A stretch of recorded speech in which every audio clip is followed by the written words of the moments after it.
जिल्हा परिषद पुणे आयोजित ऑनलाईन शिक्षण वर्गामध्ये आपणा सर्वांचं हार्दिक स्वागत। बालमित्रांनो, आज आपण पाहणार आहोत इयत्ता दुसरी विषय गणित।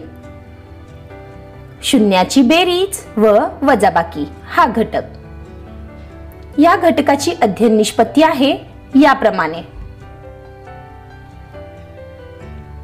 चला तर पाहूयात मग शून्याची बेरीज व वजाबाकी। मुलांनो, तुमच्या गणिताच्या पाठ्यपुस्तकामध्ये पान क्रमांक 25 वर शून्याची बेरीज व वजाबाकी हा घटक आहे। हा घटक आज आपण पाहणार आहोत। तुम्ही इयत्ता पहिली मध्ये शून्याची ओळख व लेखन शिकलेला आहात। याचाच थोडा सराव आपण आज करूयात। आता पहा, पहिल्या चित्रामध्ये बस साठी किती प्रवासी थांबलेले आहेत? चला मोजूया। 1 2 3 आणि 4 हे 4 प्रवासी बस साठी थांबलेले आहेत। बस साठी 4 प्रवासी थांबले आहेत। आता पुढच्या चित्रामध्ये पहा, बस मध्ये बसून हे 4 प्रवासी गेले। मग किती प्रवासी उरले? 4 प्रवासी बस मधून गेले, राहिले 0 प्रवासी। 0 म्हणजे काहीच नाही।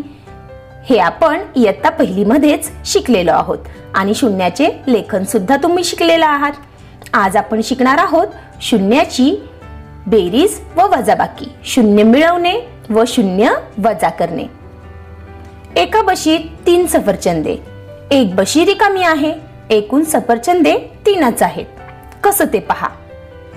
ही एक बशी आहे। या बशीमध्ये 1 2 आणि 3 सफरचंद आहेत आणि ही दुसरी बशी रिकामीच आहे, म्हणजे या बशीमध्ये काहीच सफरचंद नाहीत। काहीच नाही म्हणजे 0। आता मिळून किती सफरचंद होतील? 3। अगदी बरोबर।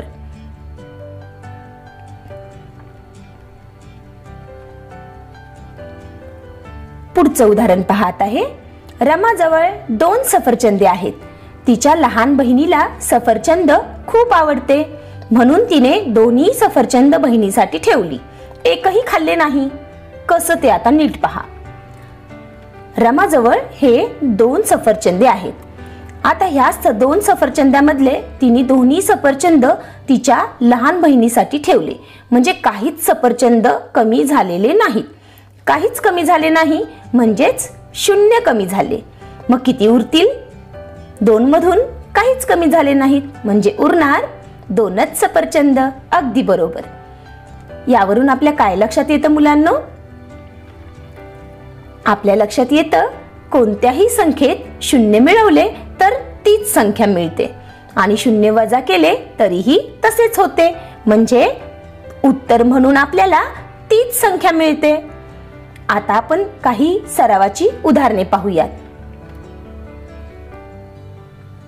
2 अधिक 0, 2 मध्ये 0 मिळवले, किती येतील बरं?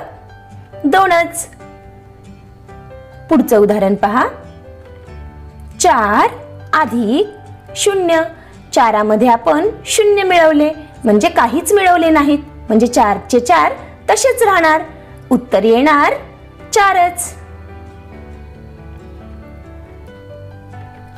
11 मधून आपण 0 वजा केले, म्हणजे कमी केले।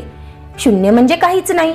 11 मधून काहीच कमी केले नाही, म्हणजे उरणार 11च। 8 मधून आपण 0 कमी केले। 0 म्हणजे काहीच नाही, बरोबर की नाही? 8 मधून काहीच कमी केले नाही, तर उत्तर येणार 8च। आता पुढचे उदाहरण पहा। 82 मध्ये आपण किती मिळवले तर आपल्याला उत्तर 82च मिळेल?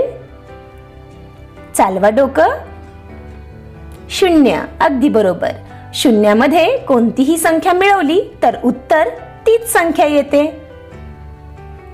6 मध्ये आपण किती मिळवले तर उत्तर 6च येईल? 0। अगदी बरोबर।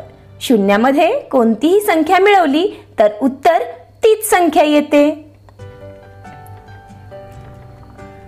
9 मधून आपण किती वजा केले तर आपल्याला उत्तर 9 मिळेल?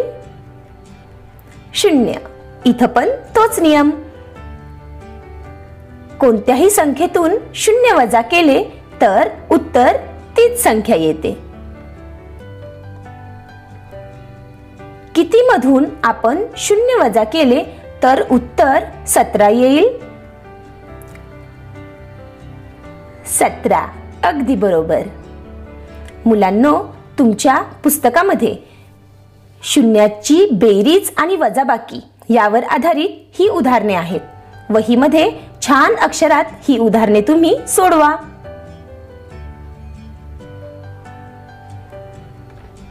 आपण भेटूया पुढच्या पाठात. पाठ पाहिल्याबद्दल हार्दिक धन्यवाद. Thank you very much.